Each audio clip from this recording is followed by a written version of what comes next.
Tender box పెట్టి అక్కడ వేయించి దాన్ని కంట్రోల్ చేయడానికి ప్రయత్నం చేశా. ఇప్పుడు ప్రమాదం మీరు ఒక్కసారి గుర్తుపెట్టుకోవాల్సింది ఎట్లా జరిగిందని చూస్తే, ఇప్పుడు టెక్నాలజీ వచ్చింది, టెండర్లన్నీ వేస్తారు, వీళ్ళ మనుషులు ఉంటారు. 4 గంటలకు ఫైనల్ టెండర్ వేయాలంటే 3:45 చెప్పి లోయెస్ట్ పలానోడు వేశాడు, దానికంటే తగ్గించేసుకోమని వీళ్ళు చెప్తే వాళ్ళు తగ్గించేస్తే వాడికి ఎవడికి రాదు, వీళ్ళకి టెండర్లు వస్తాయి. పాస్వర్డ్ వీళ్ళ దగ్గర ఉంది. ఇప్పుడు వీళ్ళు మ్యానిపులేట్ చేస్తారు. రెండోది మీరు చూస్తే నిన్న మొన్న కొత్త భూ చట్టం ఒకటి తీసుకొచ్చారు. దానికంటే ముందు మీరు ఒకసారి చూస్తే మొత్తం ల్యాండ్ రికార్డ్స్ అన్ని అప్డేట్ చేశారు. ముఖ్యమంత్రి ఇంట్లో కూర్చొని ఎల్లయ్య భూమి పుల్లయ్యకి రాసేయాలంటే 1 నిమిషంలో సర్వే నెంబర్ మారిస్తే మీ పని గోవిందా గోవిందా. ఇప్పుడు అదే జరిగింది. నేను చూశారు, సుబ్బారావు అనే వ్యక్తి ఒంటిమిట్టలో 3 ఎకరాల భూమి, నేను ఒంటిమిట్ట డెవలప్ చేసి ఆదాయం పెరిగింది, భూమి విలువ పెరిగింది. పాపం అప్పులైనాయి, అప్పులకన్నీ కట్టేసి ఆయన మొత్తం చేసుకోవాలనుకుంటే వీళ్ళు ఓన్లీ సబ్ నెంబర్ ఆ పట్టా వేరే వాళ్ళ పేరుతో రాయిచ్చేశారు, నెంబర్ మార్చేశారు.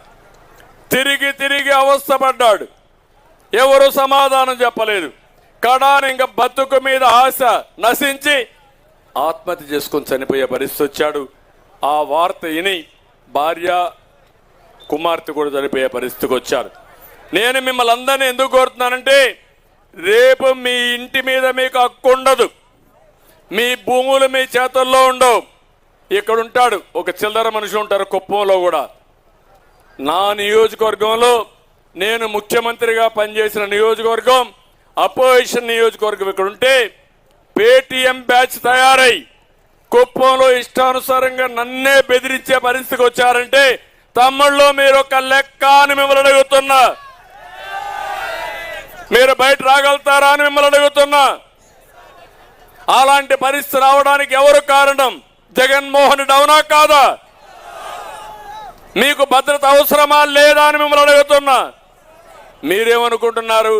ఏదో చంద్రబాబు నాయుడు ఎన్నిక, ఆయన చూసుకుంటాడు, అవసరమైతే ఆయనే డబ్బులు ఖర్చు పెట్టుకుంటాడు, లేకపోతే ఆయనే ఊరూరు తిరుగుతాడు, ఒకవేళ గెలిస్తే ఆయనే కదా ముఖ్యమంత్రి, నాకేం వస్తుందని మీరు అనుకుంటున్నారు. అదే ప్రమాదం.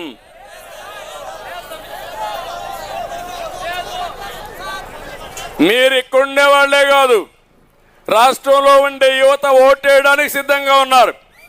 కానీ ఎదురు తిరగాల్సిన అవసరం ఉంది, తిరుగుబాటు చేయాల్సిన అవసరం ఉంది. వైఎస్ఆర్ కాంగ్రెస్ పార్టీని చిత్తుగా ఓడించి జీవితంలో ఎప్పుడు ప్రజా జీవితంలో ఉండకుండా, ప్రజాక్షేత్రంలో ఉండకుండా చేయాల్సిన అవసరం ఉంది.